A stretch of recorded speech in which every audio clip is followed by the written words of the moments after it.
Walang ibang hangad si Althea kung hindi ang pagmamahal ng kanyang asawa. Sa ilang taon nilang pagsasama, pakiramdam ni Althea ay parausan lang siya kay Renz. Pinakasalan lang ni Lawrence ang asawa dahil nakakahawig nito ang ex-girlfriend at first love na si Eleanor. At ngayon nagbalik na ito, basura ng tingin kay Althea at annulment ang sagot para ipagpatuloy ang pag-iibigan nila ni Eleanor. Bakit ganyan ang itsura mo? Ang payat mo. Pinapabayaan mo ang... Ano naman pakialam mo sa kung ano itsura meron ako? Napasuklay ng buhok si Renz upang supili ng awang naramdaman. Medyo guilty siya na baka dahil yon sa annulment nila. Kailangan ko makialam sa'yo, Althea, dahil hindi ka pwedeng mamatay hanggat hindi pa tayo anal. Narinig mo? Ayokong gagamitin mo hanggang kamatayan ang apelyido ko. Huwag kang mag-alala, hindi pa ako mamamatay. Ayoko rin namang gamitin ang apelyido mo at ilagay sa magiging lapid ako. Matapos ng 3 taon pagiging martir at pagkakakulong sa sagradong kasal ni Althea Locsin, kay Lawrence Almeda ay tuluyan na itong sumuko sa asawa. Sa kabila ng pagtulong ni Don Calixto Salmeda na pigilan yon, ay nangyari pa rin. Muntik na sanang magtagumpay ang Don, kaya lang isang pangyayari ang naganap. Nalagay sa alanganin ang buhay ni Althea at ng mga batang nasa sinapupunan. Yun ang naging daan upang tuluyang talikdan ni Althea si Renz na akala niya ay pipiliin na siya. Lumabas siya ng bansa, nangarap at nagsikap sa tulong ng ibang lalaki. Sa pag-aakalang kaya niyang kalimutan ng asawa sa paglipas ng maraming taon. Sa pagbabalik niya ng Pilipinas bilang matagumpay na CEO ng sarili niyang kumpanya. Muli kaya magsanga ang landas nila ng dati niyang asawa? Ngayong nasa iisang industriya na sila. Ano ang kapanapanabik na mangyayari sa muli nilang pagkikita, lalo pa kapag nalaman ni Renz na nagkaroon sila ng kambal na anak ng dati niyang asawa. Sundan ang makapigil hiningang kwentong pag-ibig ni Althea. Mrs., narinig niyo po bang sinabi ko? Untag ng doktor sa kanina pang tulala at wala sa sariling si Althea. Kailangan po natin ditong pirma ng asawa mo upang maiset na kung kailan natin isasagawa ang pagraraspa. Kanina pa tumatakbo sa isipan ni Althea ang katagang hindi na raw kayang isalba pa ng doktor ang batang nasa sinapupunan niya. Hawak ang medyo nahalata pa lang na umbok ng puson ay tulala itong nakatingin sa kawalan. Bukod daw sa maraming dugo ang nawala sa kanya ay tanging raspa na lang din ang choice na meron sila ngayon. Mrs., muling kuha ng atensyon ng doktor sa kanya. Nang wala pa ring reaksyon mula kay Althea, ay tinapik na siya nito sa isa niyang balikat, dahilan para mag-angat na siya ng tingin sa doktor. Uulitin ko po, kailangan natin ng pirma ng iyong asawa bago natin isagawa sa iyong operasyon. Kanina pa gustong humagulhol ng iyak ni Althea, pero dahil nasa publikong lugar at maraming tao, ang makakakita ay hindi niya yun magawa. Gulong-gulo siya, ligaw na ligaw ang isipan sa mga nangyari. Hindi niya alam kung saan siya nagkamali para parusahan ng ganito. Pinigilan niya ang sarili na magpakita ng emosyon kahit na sobrang sakit na ngayon ang kalooban niya. Dok, pwede po bang ako na lang ang pumirma? Naging malikot ang kanyang mga mata. Ano kasi, hindi ko maabala ngayon yung asawa ko. Manginig ang boses na patuloy na wika ni Althea. Nagbabaka sakali lang naman siyang papayag ito. Ayaw niyang makausap ngayon ang asawa niya na lingid sa kanyang kaalaman ay kasama ang kerida at nagpaplano ng pamilya.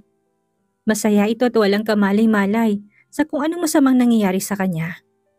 Kung pwede lang naman sana, Dok. Mula sa papel na masusing binabasa ay napaangat ang tingin ng doktor.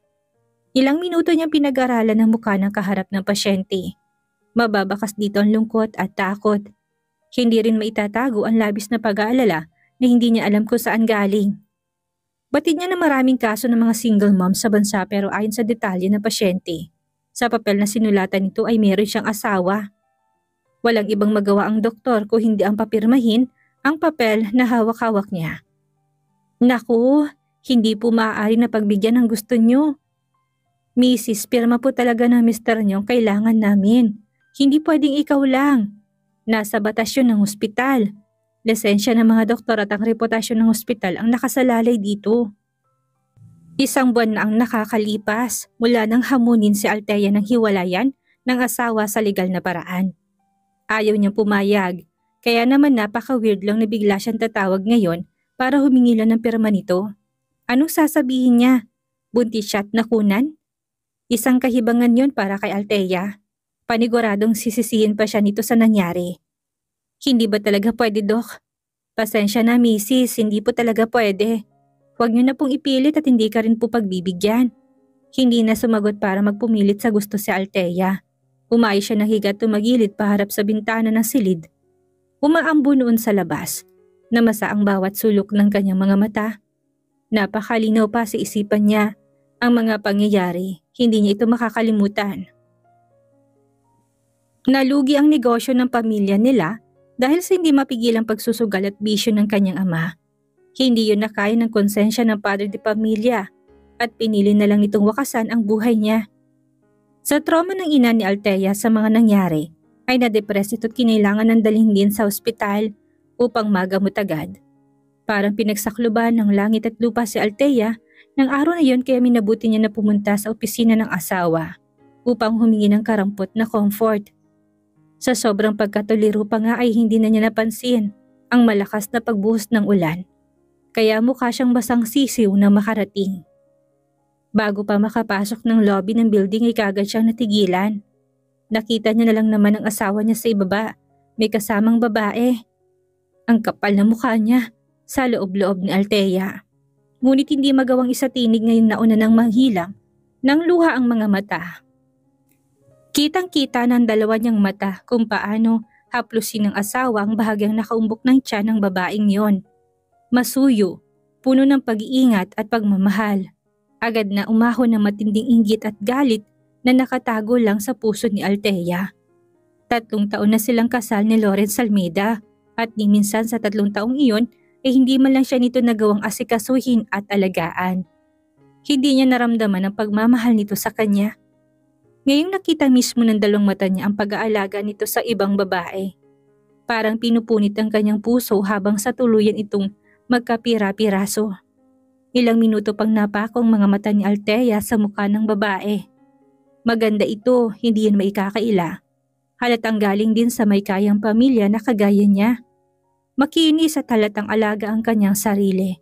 Yung tipong kahit nabuntis ito'y maganda pa rin ang itsura. Naisip ni Althea na marahil dahil sa maayos na pag-aalaga yun ng kanyang asawa. Sa panahong ito ay nagdadalang tao na rin siya. Naikuyom ni Althea ang kanyang mga kamao. Tumindi pa ang puot na nararamdaman niya habang nakikita silang masaya. Samantalang siya ay sobra-sobrang nahihirapan. Alam niyang siya ang original na asawa at may karapatan siyang magalit. Ngunit wala siyang magawa na para bang wala siyang karapatan. Makailang beses din niyang sinubukan na humingi ng tulong sa asawa na baka pwedeng tulungan ang negosyo ng pamilya niyang unti-unti pa lang ang pagkalugi noon. Kahit nakasal na sila, hindi close ang pamilya niya sa asawa. Hindi rin alam ni Renz ang mga nangyayari sa kanilang negosyo. Sa loob ng 3 taong kasal sila, hindi niya mapigilan si Renz na palaging gamitin ang katawan niya tuwing nasa impluwensya ito ng alak. Inakala niya noon na dahil dala-dala niyang anak nila ay matutulungan siya nito. Akala lang pala niya lahat ng yon. Mabigat ang mga paang lumapit na siya. Tumigil siya sa harap ng dalawa. Hindi na nagulat ang asawa sa presensya niya kahit sa itsura niya. Pigil na pigil niyang emosyong sumabog. Let's file an annulment. Itong nakuhang sagot ni Althea mula sa asawa sa halip na damayan siya at isalbang kanilang negosyo. Simulat sa pulay, wala namang patutunguhan ng kasal natin. Naburo ang mga mata ni Althea sa kerida ng asawa. Hindi pinansin ang sinabi ni Renz. Nanuot pa ang galit sa buto niya nang umisi ito. Bakit hindi ka makasagot? Ilang beses na napalunok ng laway si Althea. Ngayon ay naging malinaw na ang lahat sa kanya kung bakit bigla na lang siyang hinamon ng hiwalayan ng asawa, kung bakit bigla na lang siyang iniwan. Yun ay dahil sa kabit nito. Mali, nang dahil sa first love ni Renz na hindi makalimutan. Pumayag ka na, Althea. Wala kayo namang magagawa na para ayusin ang relasyon yung nasira na. Eksena ni Eleanor, ang kabit ni Renz. Umiigting ang pangatolang imik na tinalikuran ni Althea ang dalawa. Nang araw ding iyon ay umalis ng kanilang bahay si Renz at hindi na siya ulit nito nakita pa ni Althea. Hindi na niya nagawa pang banggitin ditong buntis siya. Para saan pa? May iba na itong mahal.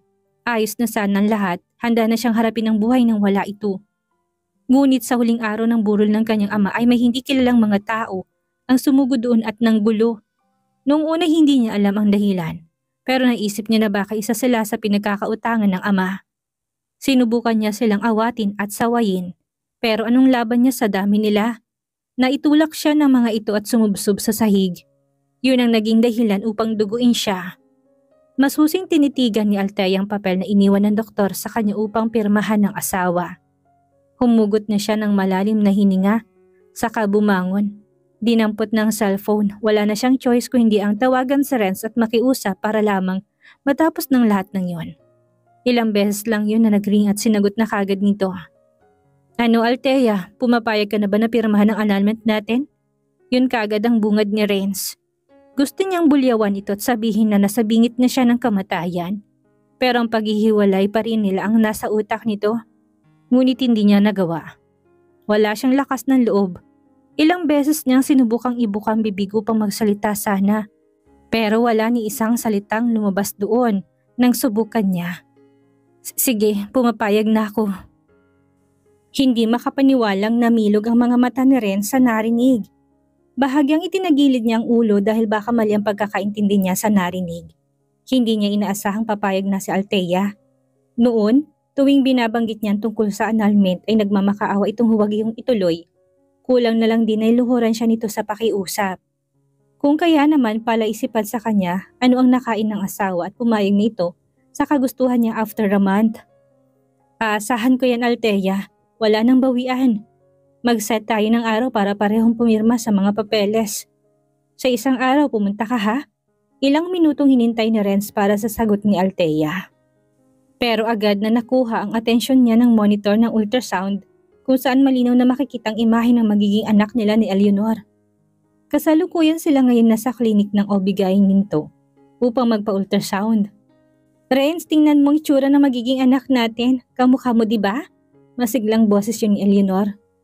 Hindi ito nakaligtas sa pandinig ni Althea na nasa kabilang linya pa. Sobrang sakit noon para sa kanya na katatapos lang mawala ng anak. Hindi na niya yun kinaya kung kaya pinutol na niya kagad dito ang tawag. Naguhulagpos na pababa ang mga luha niyang hindi na niya napigilan. Mariin niyang hinawakan ng dibdib at tahimik na umiyak sa loob ng silid. Hello, Althea? Sumama ang hilat siya ng mukha ni Renz na makitang wala na pala siyang kausap. Bukod sa nagtataka siya sa biglaang pagpayag nito, ay bigla pa siyang binabaan nito ng cellphone. Renz, naririnig mo bang sinabi ko? Ago pa ng atensyon niya ni Eleanor. Hindi siya pinansin ni Renz na ang utak ay nasa kay Althea. Lutang siya habang hinahanapan niya ng dahilan. Nang magtamang mga mata nila'y napilitan na siyang tumango. Eleanor, pumayag na ngayon si Althea sa annulment namin. Tumingin siya kay Eleanor na kagad na nagliwanag ang hilat siya ng muka. Talaga? Mabuti naman. Tumango si Renz sa saka tumayo. Saan ka pupunta? Hawak niya sa laylayan ng damitang lalaki. Aalis ako, saglit na uuwi. Hahanap ako ng iba pang impormasyon kung bakit bigla na lang pumayag si Althea. Mamay, may iba na pala siyang binabalak at wala tayong kaalam-alam. Sige, mag-ingat ka. Nakapamewang na pinagmasdan ni Renz ang 3 palapag na dati nilang tirahan. Halos 1 buwan na ang nakakaraan mula nang piliin niyang iwanan ng lugar upang bumukod. Umingit ang bakal na gate nang buksan niya yon. Malutong na tumunog din ang mga tuyong dahon na puno ng maapakan niya. Halatang ilang araw na yung hindi nawawalis at nalilinis. Hindi na ba siya dito nakatira? Tanong niya sa sarili na ang tinutukoy ay si Althea. Dito niya kasi ito iniwan. Baka umuwi na sa pamilya niya. Marahas na pinagpag ni Renz ang 2 palad nang kumapit doon ng alikabok matapos buksan ang main door. Nabahing pa siya ng ilang beses na manuot ito sa kanyang ilong. Pambihira naman tong si Althea. Pinabayaan niya ng bahay namin mula nang umalis ako. Hindi na siya nag-aksayang pagpagin ang duming kumapit sa suot niyang sapatos. Tuloy-tuloy siyang pumasok sa loob. Kulob ang amoy ng hangin. Sinalubong din siya na nakakabinging katahimikan. Kung gaano karumi sa labas, siya namang linis ng bahay sa loob. Iginala niyang mga mata sa paligid. Nagugunita niya pa sa balintataw ang mga kaganapan sa lugar na yun dati. Madalas na nasa kitchen ng bahay si Althea. Nagluluto ng kanilang pagkain.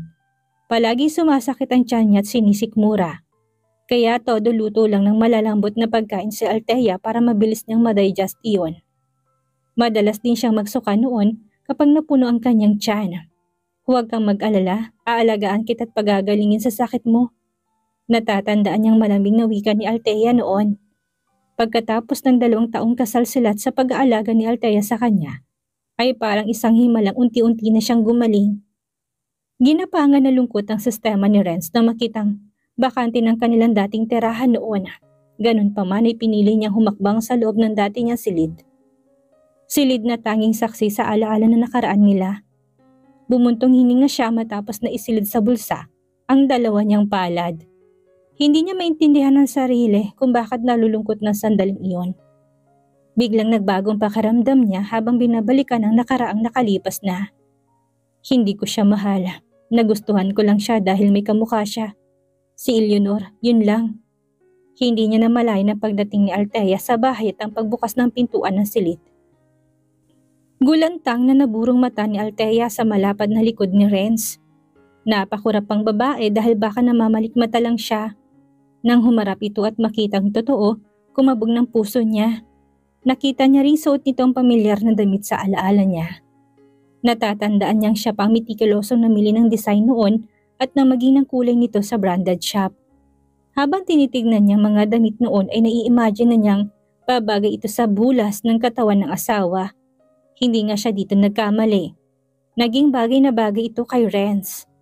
Nagsilbi yung regalo niya sa birthday nito.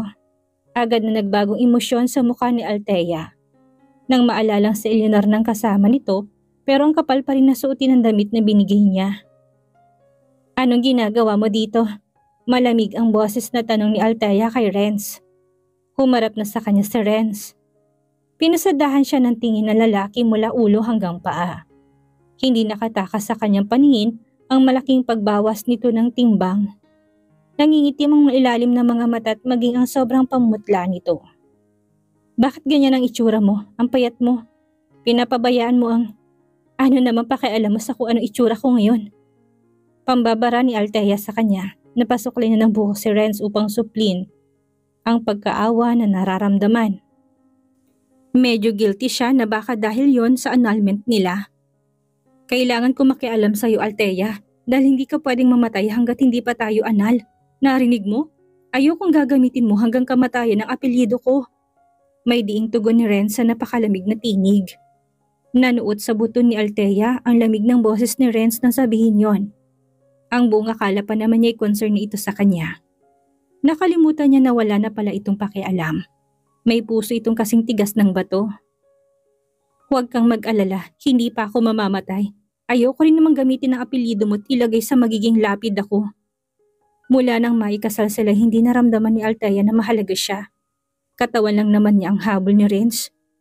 Tuwing magninig lang sila, saka lang niya nakikita ang pagmamahal nito sa mata na wala rito sa mga normal na araw. Para sa kanya hindi nga yun pagmamahal, purong pagnanasa lamang yun. Pagkatapos nitong makuha ang gusto niya, agad na siyang tatalikuran. Doon lang siya may pakinabang, doon lang lumalabas ang pangangailangan bilang asawa. Sa loob na 3 taong iyon ay hindi niya napigilang umasa siya na baka mahalin din siya ni Renz. Ngunit gumuho kaagad ang pangarap niya nang malaman niya tungkol kay Eleanor. At ang mas nakakatawa pa, medyo may hawig siya sa mga mata ni Eleanor. Doon niya naisip na kaya marahil siya pinakasalan ni Renz. Dahil nakikita nito sa kanyang imahe ng ex-girlfriend nito na ngayon ay pinili niyang makasama kaysa sa kanya. Mabuti naman kung ganun, Althea. Mabuti na yung malinaw ang lahat sa pagitan natin. Masakit yun para kay Althea. Walang katumbas na sakit pero ano naman ang magagawa niya? Nangyari na at saka wala rin namang may alam na kasal sila. Ni hindi yun nabalita kahit na permanenteng tao si Renz. May sinasabi sa mundo ng negosyo. Kung sakaling maghiwalay sila, wala ring makakaalam nun bukod sa kanila at sa mga kapamilya. Ilang kembot na lang at matatapos na ang lahat sa kanila After niyang pumirma ng annulment papers at magparas pa, pipiliin niya ng panibagong buhay na sa kanya'y naghihintay. Hindi na nila kailangan pang muling magkita pagkatapos ng hiwalayan. Kinailangan pang ilang beses na lumunok ng laway si Althea para tanggalin ang nakabarang bikig sa kanyang lalamunan. Huwag ka nga mag-alala, Renz. Hindi ko dudungisan ang apelido mo. Kung mamamatay man ako, hindi na kita idadamay. Lalayo na rin ako sa iyo after ng annulment. Pinagtaasan siya ni Renz ng kilay na marinig yon. Hindi mahulaan ni Althea kung galit ba siya o hindi dahil hindi siya familiar sa emosyon ni Renz. Totoo ba yung sinasabi mo? Baka nasasabi mo lang yan ngayon, tapos hindi mo naman kayang panindigan sa huli. Kainin mo lang. Batid ni Renz na madalas labanan ni Althea at salungatin ang anumang gusto niya. At ngayon, na pumapayag ito'y napuno ng pagdududang isipan niya. Kakaiba yon. Napaka-imposible rin. Hindi mo kailangang magpanggap, Althea. Okay lang na ipakita mo kung sino ka talaga. Pilit na ang naging ngiti ni Althea kung pwede lang isumbat niya ditong mga ginawa niya. Para maging mabuting asawa, ginawa niya na sana. Sobrang laki na nawala sa kanya at kinailangan niya ring magsakripisyo pagka-graduate niya ng college para lang ganitong maging trato niya sa kanya. Gusto man niyang gawin niyon, ngunit ayaw niya nang humaba pang usapan nilang dalawa. Hindi ko yun kailangang gawin. Kilala kita, Althea. Dumadagungdong ang boses ni Renz sa loob ng 4 na sulok ng silid. Dumilim pang hilatsa ng mukha nito habang hindi may kakaila ang palilisik ng mga mata. Ilang sandali pa'y binalot na yun ng sarkasmo. Ang galing mo pa namang umarte. Kung magaling akong umarte, pasensya ka na ha at nakuha kita ng dahil sa pag-arte ko. Sa unang pagkakataon ni nakita ni Althea ang pagkapikon ng muka ni Renz. Madalas nitong makita na walang emosyon pero ngayon ay mas malinaw na makita ang mga mata niyang galit nito sa sinabi niya. Habang nakatingin siya dito ay naramdaman ni Althea ang sobrang kasiyahan. Pakiramdam niya pa ay nanalo siya. Althea, magkadikit ang ngiping usal ni Renz. Ilang beses itong umiling, dismayado sa asawa. Maghihiwalay din naman tayo. Bakit ba tayo magpapanggap na okay tayo sa isa't isa? Hindi ba yan ang gusto mo? Ang maging balahura ako? Heto na yun. Ano, nasasaktan ba kita, ha? Naghiwalay ang labi ni Renz sa pagkagulat. Hindi siya makapaniwala na may tinatago pa palang gaspang ng ugali si Althea. Ang buong akala niya ay madali lang yung nitong mauuto dahil mabait ito noon at talatang mahal na mahal siya. Walang imik at palagi nitong ibinibigay ang lahat ng gusto niya. Oo nga pala, basta siguraduhin mong wala tayong magiging problema sa process ng annulment papers natin. Matabang ang tono na panduduro ni Renz kay Althea. Napatras ng ilang hakbang si Althea nang makitang diklap na galit ni Renz sa pagbabagang mga mata. Lalamig na ang dalawang palad niya sa takot. Walang humpay na tumahip sa kaba ang kanyang dibdib. Anong pumasok sa isip mo't bigla ka nalang pumayag sa annulment? Sagutin mo ko. Umurong na doon ang dila ni Althea. Hindi na alam ko anong isasagot sa asawa. Sumagot kang babae ka. Anong pinaplano mo laban sa amin? Kilala kita, hindi ka basta papayag ng gano'n na lang. Anong plano mo? Hinablot ni Renz ang buhok ni Althea dahilan para mapatingala ang babae. Napakislot na siya ng patuloy ng dumiin ang hila ng palad nito sa anit niya. Pakiramdam niya kaunti pa't mapupunit ng balat niya sa ulo. Aray ko naman, Renz! Bitawan mong buhok ko dahil nasasaktan na ako!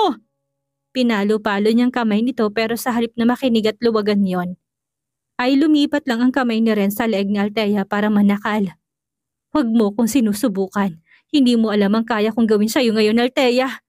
Makailang ulit na sinubukang kumawala ni Althea sa hawak niya. Ngunit kahit anong subok ay wala.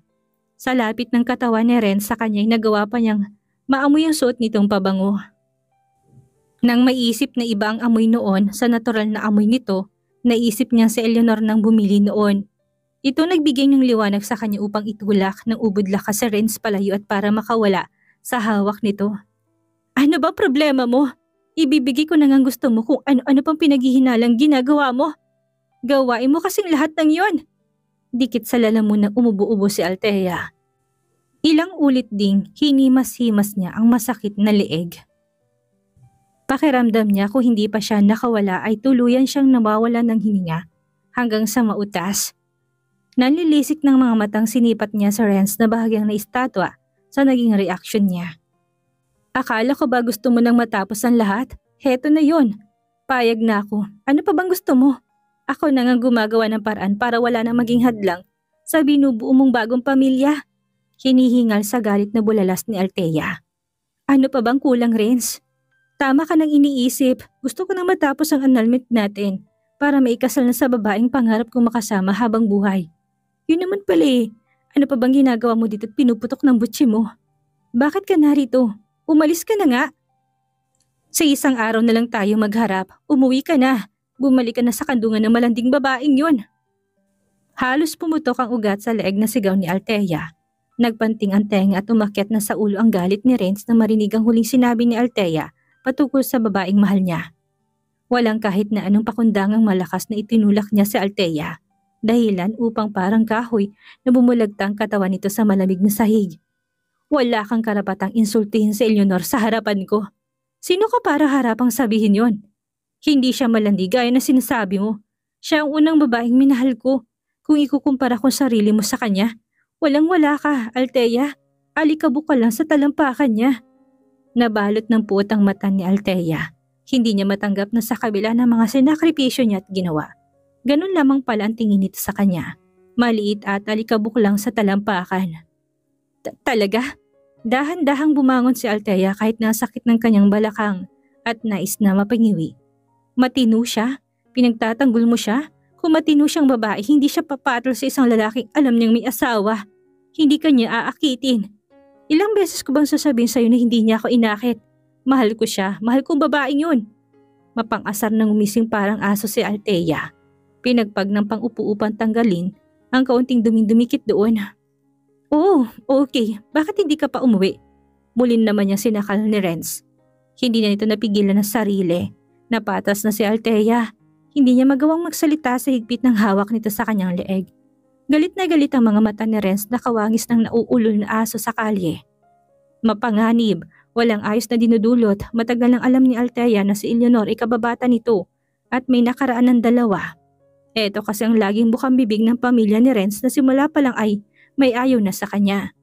Kada may salo-salo hindi pwedeng hindi nababanggit ang babae. Bingi-bingihan na lang dito si Althea. Manhid-manhidan. Kunwari hindi na lang yun masakit. Hindi ka pa titigil? Nanggigigil na tanong ni Renz. Gusto mo talagang pisikal na sinasaktan ka? Unti-unting kinulang si Althea ng oxygen sa katawan. Mapait siyang lihim ng umiti habang may ilang butil ng patak ng luhang bumagsak sa mata. Kung yun ang katapusan niya, kung sa mismong palad ng asawa siya malalagutan ng hininga, malayat maluwag sa dibdib niya itong tatanggapin. Wala rin siyang pagsisisihan. Marahil ay hanggang doon na lang ang kanyang buhay. Pasalamat ka na may natitira pa akong kaunting awa para sa'yo. Hindi ko dudungisan ng palad ko para kunin ang walang kwentang buhay mo. At ayaw din kitang mamatay dala ang apelido namin sa kabilang buhay. Nanginginig ang mga tuhod ni Althea nang bitawan ni Renz ang leeg niya. Napalugmok na siya sa sahig habang hinihimas ang leeg. Alam niyang nagkaroon ng bakas ng mga daliri ang asawa niya doon. Pero hindi niya rin pinansin. Nalalabong paningin na tinignan niya si Renz sa pagmamartsa na humakbang papaalis ng silid. Hating gabi na nang matapos sa pag-iimpake ng kanyang mga gamit si Althea sa bahay na yon.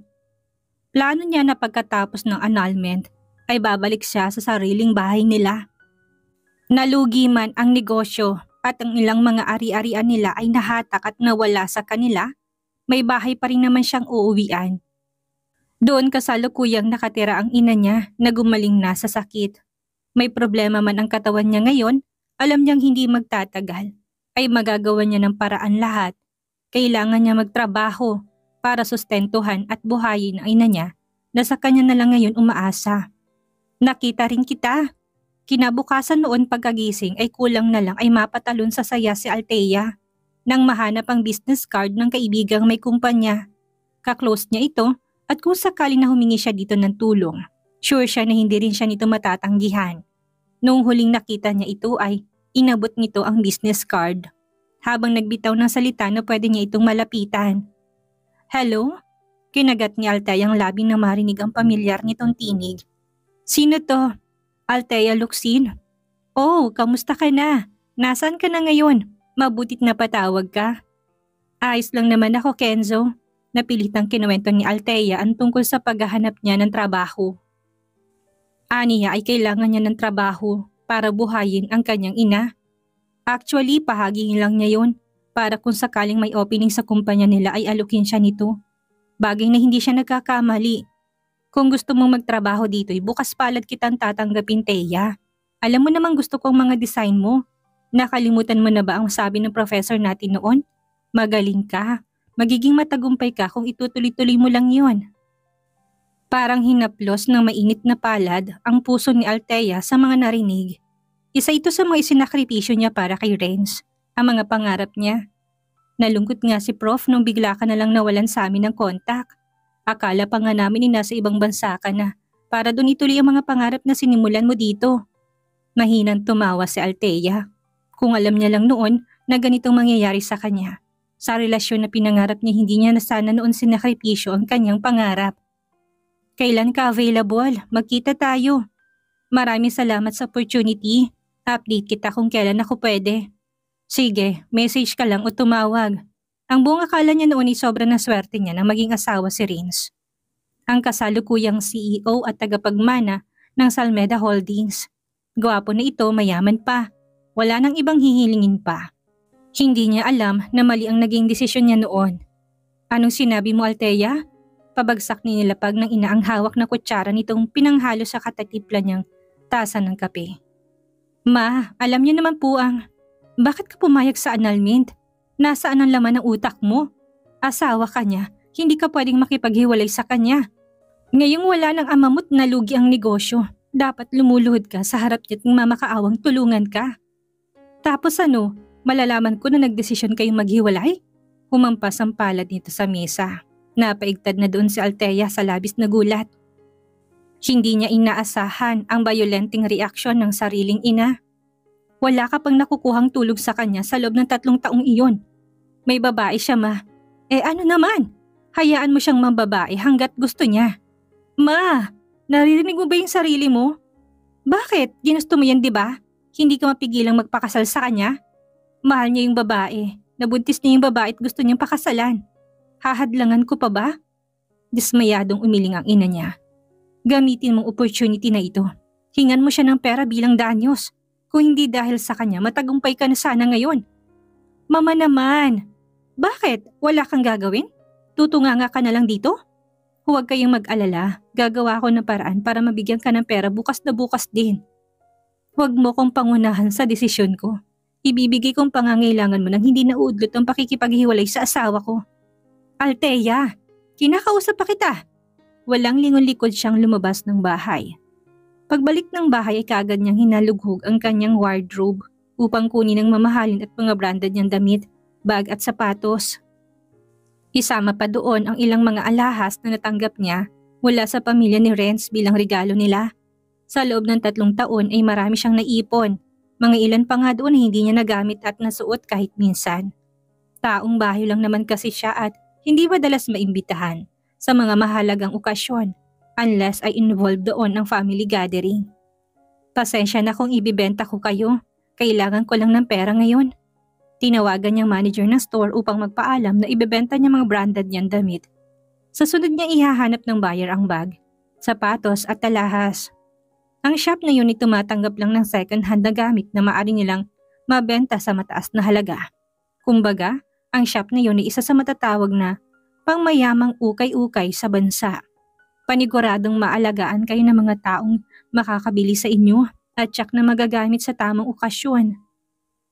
Nang makwenta ni Althea ang pera na napagbibintahan noon ay naisip niya na kaya na nilang makasurvive ng ina. Oras na masettle niya ang annulment ay magtatrabaho na siya. Tatanggapin niya ang offer ng dating kaklase niya. Pagsisikapan niyang makuha ang mga pangarap kahit medyo huli na yon. Para sa kanya ay walang maling panahon as long as pangarap ang pinag-uusapan dito. Kanya-kanya lang yon ang panahon. Aayusin niya ang trabaho at sisiguraduhin magtatagumpay sa kung anumang balak niya sa buhay. Tunay bang lahat ng ito? Oo, kahit tignan mo pang etiketa nila sa likod. Sayang nga lang at natanggal ko ng tag price nila dahil nilabhan ko para isuot sana. Sinuri nitong mabuti ang tela at panaka-naka nagisulyap sa kanya. Hindi naman siya mukhang mababang uri ng babae. Maayos din ang suot niyang plain dress doon. Seryoso ka ba talagang branded sila? Alam mo naman yung iba hindi naman totoong branded at peke. Napataas ng kilay ni Althea. Mukha na gusto pa siya nitong baratin. Mababa na ang bigay niya sa totoo nitong halaga. Yung iba doon ay hindi pa niya nasusuot. Marahil ay dahil hindi siya sikat na tao. At simple lang ang suot kaya ganitong tingin ng manager ng shop. Hindi mapagkakatiwalaan. Ang hindi nito alam ay marami na siyang nasuot na sikat na brand sa bansa. Bibilin namin ang lahat ng ito pero oras na may magreklamo na hindi sila totoo ay ikaw ang mananagot. Nais nang bawiin na lang sana ni Althea ang mga binibenta at huwag na lang ituloy. Pero naisip niyang ina niya. Alright, I will be accountable for it. Hindi inalis ni Althea ang mga mata niya sa mga gamit na magsimulang bilangin niyo ng staff na tinawag ng manager ng shop. Nakasandal siya sa bandang counter at naghihintay. Nakakaawa ka naman Althea. Sobrang hirap na ba ng buhay at kailangan mo pang mangdaya? Wala ka na bang makain at pati ang mapagbebenta ng peking mga damit ay pinasok mo na? Natigil sa ginagawang staff at agad ng dilat ang mga mata ni Althea. Bakit hindi? Hinablot lang naman ni Eleanor ang damit na binibenta niya tinapos sa maruming sahig ng shop. Eleanor! Malakas pa itong humalakhak. Bakit? Nahihiya ka bang malaman ng lahat na peking mga gamit mo? Ano sa tingin mo ginagawa mo? Mahiya ka nga. Magkaroon ka naman ng konting delikadesa. Huwag kang magbenta ng mga, ano sinasabi mo peke Eleanor? Alam mo sa sarili mo tunay sila. Paano min papatunayan sa ganyang itsura ha Althea? Gusto na niyang sabunutan ng babae tanggalin ang lahat ng buhok dito sa ulo. Pero pinigilan niya sarili sa maaring iskandalo. Nakalimutan mo yatang sa mga oras na to ay ako pa rin ang asawa ni Renz at nananatili kanyang kabit. Ang matingkad ng ngiti nito kanina ay kagad na nawala nang marinig yun. Napalitan ng mga hilaw ng ngiti. Kung kanina ay umaakto itong mataas sa kanya, ngayon ay halos magbuhol ng mga kilay niya. Agad na lumuhod ang staff upang sana'y pulutin ang mga gamit niya. Hindi niya ba nakikitang sinungaling ang babaeng yan? Huwag kayong maniwala sa kanya. Walang halagang mga damit niya kahit sintimong duling. Huwag kayong magpaloko. Pasensya na miss, saglit lang. Anong pasensya na? Hindi pwede yon. Tumawag kayo ng pulis. Malay niyo na ninakaw lang pala niya yan. Napupuno ng tiningnan ni Althea si Eleanor na kung ano-ano na lang ang binibintang sa kanya. Naisip niya na wala na ito sa tamang katinuan. Wala siyang panahong mag-aksaya ng oras dito. Maaari siyang lumipat ng shop. Sige, kayo nang bahala kung agad na maniniwala kayo sa mga sinasabi ng babaeng ito. Malungkot na tura ni Althea. Kayong nakakaalam kung peke o hindi ang mga binibenta ko. I-check niyo ulit. Branded nga sila. Sa hindi malamang dahilan ay tuluyan na nakumbinsi ni Eleanor ang manager ng shop na kakalabas lang. Mas pinapanigan na siya nito at pinapaniwalaan kahit si Althea pang matinong kausap niya kanina. Alam mo bang asawa ni Mr. Salmeda ang babaeng ito? Mayabang na tanong pa ng manager sa kanya. Gustong bumunghalit ng tawa ni Althea sa narinig. Yun ba ang pakilala ni Eleanor sa mga taong nakapaligid sa kanila? Masyadong delusyonal naman ang babaeng to. Sa kanilang dalawa, siyang mas may karapatang tawagin Mrs. Salmeda na mga taong nasa paligid.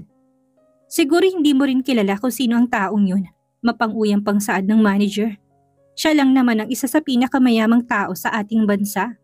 Nakita ko silang magkasamang namimili ng mga gamit last time at naniniwala ako sa mga sinasabi ni Mrs. Salmeda. Kesa sa yung dihamak na hampas lupa. Napanganga na si Althea. Bahagyang napipikon sa manager na kaharap. Kung kilala niya lang kung sino ang totoong Mrs. Salmeda ay paniguradong kikilabutan na ang manager. Proud na nagpalingalinga si Eleanor. Believe na believe sa kanyang manager habang nakangiwing staff na naniniwala kay Althea. Matabang na pinulot ni Althea ang mga damit. Inayos sa pinaglalagyang paper bag. Aalis na lang siya kaysa tuluyang makipag-away dito. Tumalikod na siya at akmang aalis. Pero agad siyang hinawakan ni Eleanor sa isang braso. Napapiksi siya at tinignan na ito ng masama. Nalaman ko mula kay Renz na nakita raw kayo kahapon. Hindi siya pinansin ni Althea. Dumiin pang hawak nito sa braso niya. Sobrang kawawa ka naman. Bukod sa nalugi ng negosyo nyo, nagpakamatay pang ama mo. Tapos ngayon naman nahihiwalayan ka na ng asawa mo nang dahil sa amin. Napakurap-kurap si Althea. Ayaw na sana niyang patulan ng babae pero masyado na itong namimersonal. Hindi lang yun, nabaliw daw ang iyong ina. Ano, magaling na ba siya? Sadyang nilakasan pa ang boses ni Eleanor para makinig ng mga nasa loob. Hindi na maitago ni Althea ang galit na nanunuot sa kanyang buto. Pwede bang manahimik ka na? Paano kung ayaw kong tumigil? Tumigil ka na kung ayaw mo sabihin kung baho mo, nakabit ka ng aking asawa. Mas nakakahiya. Bakit hindi mo sabihin? Ang tanong ay kung may maniniwala ba sa'yo? Naitikom ni Althea ang bibig niya. Alam niya namang talunan na siya. Doon pa lang sa part na nakuha nito si Red sa kanya ay talo na siya dito. Ngunit nung kanga-aminin niya yon sa babae, napatuloy na papakulo ng dugo niya. Sasarilinin niya na lamang yon. Kaya naman pala nagbibenta ka ng mga designer na damit eh. Kaya lang wala namang maniniwala sa'yo. Hindi na ito natagalan ni Althea. Tama ka, nakuha mo nga siya. Anong laban ko sa kagaya mong malandi at mga agaw ng asawa? Bawi mo sinabi mo. 3 taon. Alalahanin mo na 3 taon ka ng kabit, Eleanor. Sunod-sunod na napalunok ng laway si Eleanor. Pilit na mga ngiti niya. Sige lang, Eleanor. Sayong-sayo na siya. Total naman ay napagsawaan ko ng katawan niya. Hindi ka rin ba naniniwala? Tanungin mo siya. Pulang-pula na ngayon ang mukha ni Eleanor sa galit at pagkapikon. Ang isipin pa lang na may nangyayari kay Althea Terence ay nagpapakulo na ito ng dugo niya. Selos na selos siya. Ano, hindi ka makasagot? Nagulat ba kita, Eleanor? Akala mo ba porket ikaw nang kasama at pinili niya ay ni minsan hindi niya natikman ng tama na! Itiko mo ng bibig mo! Umalingaw-ngaw ang malutong na tawa ni Althea na makita niyang pikon na ang kaharap niya. Kung hindi ka pa rin naniniwala sa akin, tanungin mo si Renz mamaya.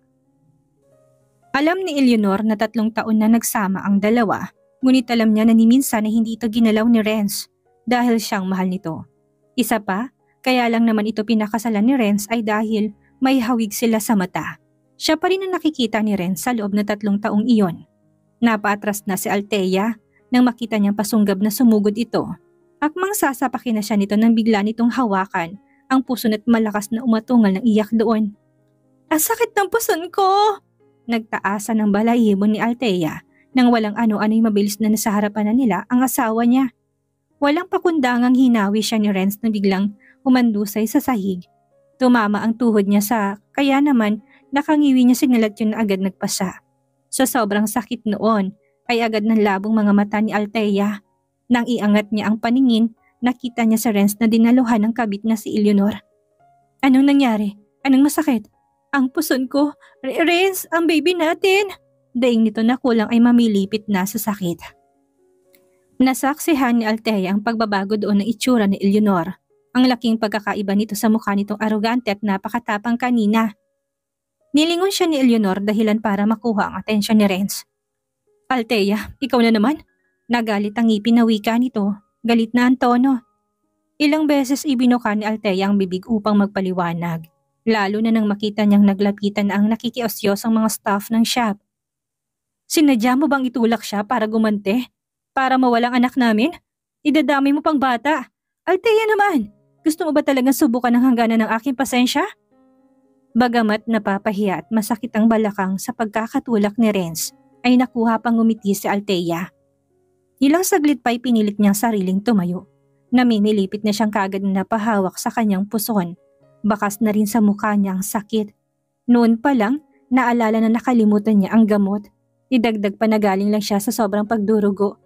Sa sobrang dami ng kanyang iniisip ay hindi niya matandaan ang nangyari. Kasalanan niya ba to? Babe, gusto niyang mawalang baby natin dahil naiinggit siya na hindi kayo magkaanak. Napasinghap ang mga nakarinig dito. Naniwala kaagad sa akusasyon na walang basihan. Ginulo ni Althea ang buhok dahil hindi siya makapaniwalang magagawang sabihin niya ng babaeng ito na parang aspalto sa kalsadang kapal ng pagmumukha. Ulitin mo nga sinabi mo, Eleanor. Kasalanan ko nangyari sa'yo? Ako talaga? Hindi na nakapagtimpi turo ni Althea sa sarili. Nasaglit na kalimutan ng sakit ng kalamnan. Sigurado ka nga kung may gawa. Walang kaamor-amor na tumawa si Althea. Umayos siya doon ng tayo. Naririnig mo ba ang sarili mo, Eleanor? Huwag kang magpaawa. Huwag kang gumawa ng kwento dahil ikaw ang unang sumugod. Ikaw ang gumawa ng ikakapahamak mo. That's enough, Althea. Humalay sa kabuuhan ng shop ang malakas at buong tinig na galit na si Renz. Halos magbuhol ng mga kilay nito sa sobrang pagkapikon. Kahit ano pang sabihin mo, kahit ano pang gawin mo, hindi na mawawala sa isip ko na binalak mong gawa ng masama ang batang walang muwang at nasa sinapupunan pa lang. Grabe ka, Althea. Napakasama mo. Hindi mo ba matanggap ang desisyon ko? Akmang mangangatwiran pa sana si Althea sa bintang ng asawa, ngunit naramdaman na niyang umiikot ang paningin niya. Nahihilo na siya, bakas na rin sa mukha niyang pamumutla. Sumidhi pa ang sakit ng puso niya. Para yung pinipiga kaya napapilipit na siya na parang mauubos ang hangin sa kanyang katawan. Ikaw ang pinakawalang kwentang babaeng nakilala ko. Duro pa nito sa pagmumukha niya na galit na galit. Mariing itinikom ni Althea ang bibig niya na halos ay mas mangitim na. Gusto na lang niyang mawala sa harap niyang dalawa para makaalis na sa lugar. Hindi niya na yun kaya. Tumayo na si Renz at takma ng susugod kay Althea pero nahila na ni Eleanor ang laylay ng damit niya. Huwag mo na siyang patulan, babe. Pinalamlam pa nitong mukha. Magsasayang ka lang ng laway. Salit-salita na naging tingin ni Renz kay Althea at Eleanor.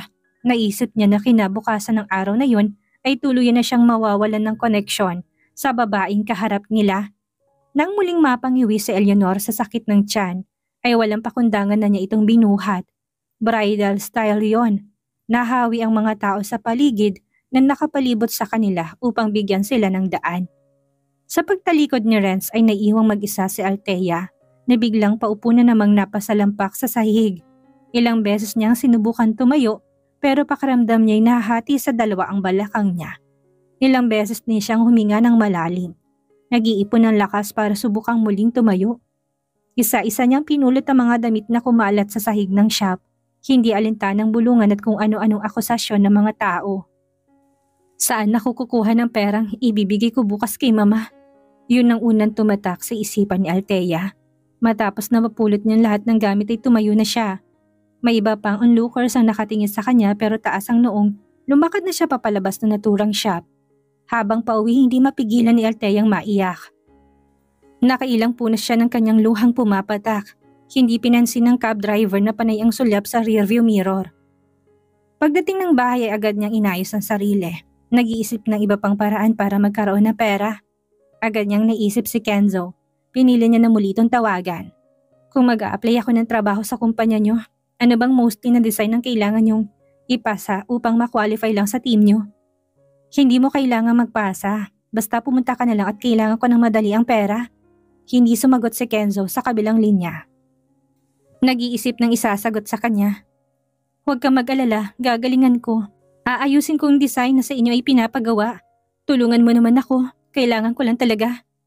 Sige, titingnan ko kung ano magagawa ko, Althea. Tatawagan kita mamaya. Titingnan ko muna. Sige, maraming salamat.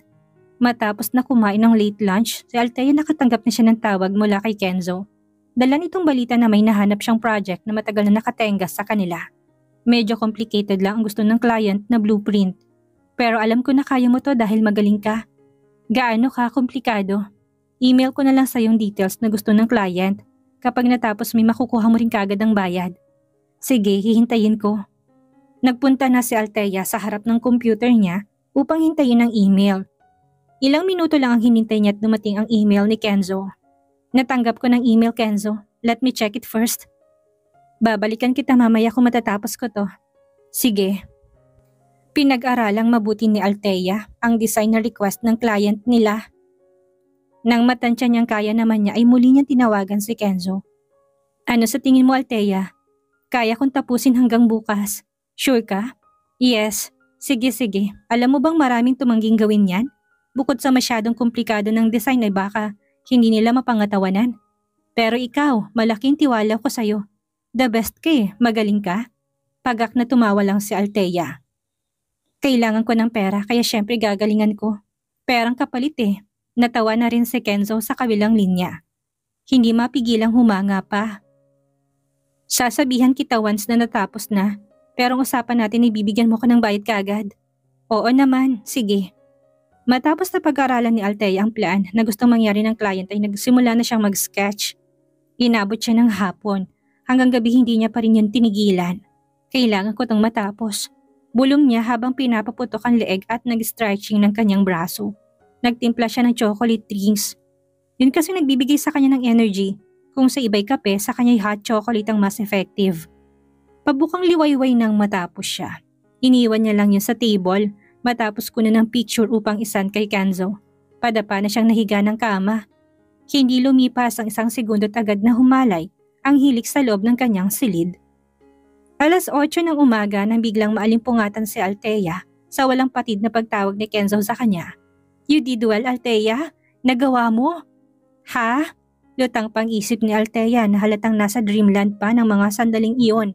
Hindi niya maalala kung bakit siya tinawagan ni Kenzo. "Yung design mo, gustong-gusto ng client, Althea." Bulalas nito sa kabila. "OMG! Talaga? Oo, pwede ka bang pumunta?" Mabilis na napatayo si Althea dahilan para hindi niya marinig ang kasunod na sasabihin pa ni Kenzo. Noon niya lang naalala na may usapan nga pala sila ni Renz na magkikita ngayon upang pumirma ng annulment. "Oh no, Kenzo. Mag-usap na lang tayo mamaya. May lakad nga pala ako." Hindi na niya nagawa pang maligo. Naghilamos lang siya at nagpalit ng damit. Hindi nga niya nagawang magsuklay ng buhok na itinali lang niya at basta sa tuktok ng ulo niya. Kailangan niya kagad makapunta sa Regional Trial Court. Nagkukumahog na bumaba si Althea ng cab na sinakyan niya matapos magbayad. Subalit nakakaisang hakbang pa lang siya nang bigla siyang makaramdam ng pag-ikot ng buong paningin. Bigla na lang siyang natumba. Dumilim na ang buong paligid. Paggising niya ay nalaman niyang nasa ospital siya. Parang sinusunog ang katawan ni Althea sa sobrang init ng tuluyang mahimasmasan. Nang tangkain niyang bumangon ay muli lang siyang napahiga dahil sa panghihina. Isabay na sobrang nahihilo pa rin siya. "Huwag po muna kayong magalaw, miss. Ang taas pa po ng lagnat mo." Saway sa kanya ng nurse sa gilid. Ito lang ang kanyang naabutan pagdilat ng mga mata. Base sa mga kortinang naghahati sa mga kama ay nalaman niyang nasa ER pa siya. Gaano kataas, nurse?" Sinubukan niyang muling bumangon. Inalalayan siya ng nurse na maupo. "Umabot po ng 41 ang temperature niyo kanina. Medyo nag-chill din po kayo na dumating dito sa ER." Hindi na tinanong ni Althea kung sino nagdala sa kanya sa ospital. Ang unang sumilid sa isipan niya matapos tignan ng swero sa kamay ay ang usapan nila ni Renz ng araw na yon na magkikita sa RTC. Nasaan ang bag ko, nurse?" Sa ulo'y bahagya pa siyang napapikit. Alam niyang may mali sa katawan ngunit hindi niya naman pwedeng ibaliwalang appointment ngayon. "Salamat." Usal ni Althea nang walang imik na iabot ng nurse ang bag niya. Hinahalughog niyang loob noon at nang makitang oras sa cellphone ay parang tinakasan pa siya ng lakas. Mag-aalas 11 na. Ang usapan nila na Renz na magkikita ay between 9:30 AM to 10 AM. Late na siya ng lagpas 1 oras. Hindi na rin siya nagtaka kung bakit baha ang text, chat at maging tawag ni Renz dito. "Diyos ko naman po, bakit ngayon pa nangyari to? Tapos na sanang isa sa problema ko kung nakapirma na ako." Nabawasan ng alalahanin. Base sa bilang ng tawag at mga chat at text na naka-caps lock, na-imagine na ni Althea ang malademonyong mukha ng asawa habang naghihintay. Panigurado na kung ano-ano na naman ang ibibintang nito sa kanya. "Mahiga po muna kayo, miss, para hindi po kayo mahilo." Untag ng nurse na hindi umaalis sa tabi ni Althea. Sumenya si Althea sa kanya na ayos lang siya at pwedeng na siyang iwanan. Agad namang tumalim ang nurse na walang imik siyang iniwanan. Walang patumpik-tumpik na denial ng number ni Renz habang mariing nakapikit ang mata at minamasahe ng mga daliring masakit na sentido. "Nasaan ka na?" Halos pasigaw na tanong ni Renz pagkasagot pa lang niya ng tawag. "Alam mo ba kung anong oras na, ha? 11:00 na?" Bahagyang nilayo pa ni Althea ang cellphone sa kanyang tenga. Feeling niya mababasag ang eardrums niya sa malakas na boses ni Renz. Renz? Ano? Huwag mo sabihin sa akin na nakalimutan mong usapan." Sumidi pang sakit ng ulo at pagkahilo ni Althea. Unti-unti siyang nahiga. Nasa tenga pa rin ang cellphone, mariing pinikit ang mata. "Anong kasinungalingan na naman ba ang sasabihin mo sa akin ngayon?" Sa tingin niya hindi niya kakayanin na pumunta pa kahit gustuhin niya. Malamang ilang hakbang lang ang magagawa niya at babagsak na siya. "Pwede bang mag-set na lang tayo?" "Bakit? Nagbago bang isip mo? Akala ko ba'y may isa kang salita? Pinaglolo ko mo ba ako, Althea? Ginagawa mo ba akong tanga?" Hindi sumagot si Althea. Alam niya namang sarado ng pag-iisip nito. Kahit magpaliwanag siya, wala yung silbi. Hindi tatanggapin ni Renz yun. "Nasaan ka? Pupuntahan kita. Ako mismo kakaladkad sa'yo." "Please, Renz, pakinggan mo ko." "Nasaan ka nga?" Ginulunan ni Renz ang buhok, galit ng mukha nito habang nakatayo sa harap ng RTC. Dito naghihintay, halos umusok ng bunbunan nito. Pumunta ka dito ngayon, ano man ang mangyari. Kahit gumapang ka pa'y wala akong pakialam. Ang mahalagay, pumunta ka dito. Walang choice si Althea kung hindi ang sabihin dito ang totoo. Nasa ospital ako, Renz. Sa halip na maniwala, malakas itong tumawa pero walang humor. Mukha akong ginagawang tanga. Ano naman ang gagawin mo dyan? Nagsasakit-sakitan ka lang. Wala akong pakialam. Pumunta ka dito at sa ayaw at sa gusto mo. Tapusin na natin ang pagperma sa annulment. Mapaklang ngumiti si Althea na hindi man lang umabot sa kanyang mata. Naisip niya na wala man lang awa ang asawa niya. Well, dati pa naman ay ganun ang ugali ni Renz. Hindi na niya maitago ang sakit sa mukha. Nasa ganung kalagayan na nga siya tapos ayaw pang maniwala nito. Ang akala nito nagdadahilan lang siya. Narito nga, pakitaan mo ko ng pruweba. Hindi ako maniniwala kapag sabi mo lang. Hindi sumagot si Althea. Hawak niyang dibdib na para bang naninikip na. Pagbibigyan kita sa araw na to. Pero oras na muli ka magdahilan ng kung ano-ano, umanda ka sa akin. Alam mong makakaya kong gawin. Umigting ang panga ni Althea. Alam niyang kayang gawin ni Renz ang lahat ng sinasabi nito. Pero oras na para makipaglaro siya dito. Kapit sa patalim na ang gagawin niya. Total naman ay winawalang hiya na siya. Tama ang mama niya. Kailangan niyang humingi ng danyos na pera. Sige, gawin mong gusto mo pero may babaguhin ako sa kondisyon ng magiging annulment natin, Renz. Napatda sa kinatatayuan niya si Renz na pabalik na ng sasakyan. Ibang nahihimigan niya sa boses ni Althea. Sobra kasi yung seryoso. Ano pang babaguhin mo doon? Okay na yun. Napag-usapan na natin. Pirma na lang natin ang kailangan. Bigyan mo ko ng bayad. Ano? Bayad? Hinihingan mo ko ng bayad para lang pumirma? Oo, hindi ka naman siguro bingi para hindi mo ko marinig. Laban ni Althea na unti-unting napapangiti. Ang marinig na nagulat si Renz ay hindi niya inaasahan. Magkano? Magkano ang halagang kailangan mo para pumirmat ng matapos ng annulment natin? Saglit na nag-isip si Althea. Hindi naman siya sobrang gahaman pero ang isipin na nakahandang gawin ni Renz ang lahat mapawalang bisa lang ang kasal nila ay challenging sa kanya. 3 milyon? 5? Ilan kaya ang hihingin kung bayad niya sa akin? Sumagot ka, Althea. Magkano gusto mo makuhang pera, ha? Tila nag-aalborotong kulog sa lakas ang boses ni Renz. Kulang na lang ay pumasok ito sa screen ng cellphone. 10 milyon. Ano ang gagawin ni Renz ngayong humihingi ng 10 milyong bayad si Althea? Kapalit ng pirma niya sa annulment paper nila. Makuha kaya ng dalaga ang karampatang halaga para sa kabayaran ng pagbaliwala sa kanya ng asawa. Yan ang ating aalamin sa susunod nating kabanata.